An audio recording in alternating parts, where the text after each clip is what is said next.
Welcome to the Slop Farm. Enjoy the video.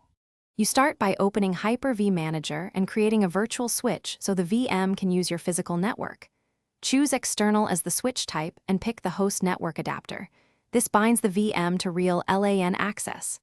Once done, enable Allow Management Operating System if you want the host to keep access. Name the switch clearly, apply changes, and wait for the link to establish.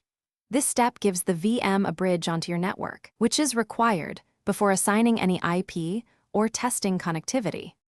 Next, attach the new virtual switch to the virtual machine. In VM settings, select the network adapter and connect it to the external virtual switch you created. You can add an adapter if the VM has none. Make sure the adapter type matches your needs and decide whether the guest will use DHCP or a static address. DHCP is simpler for home networks. Start the VM. Then, inside the guest operating system, check that the network adapter is present and shows a link. This confirms Hyper-V connectivity is active.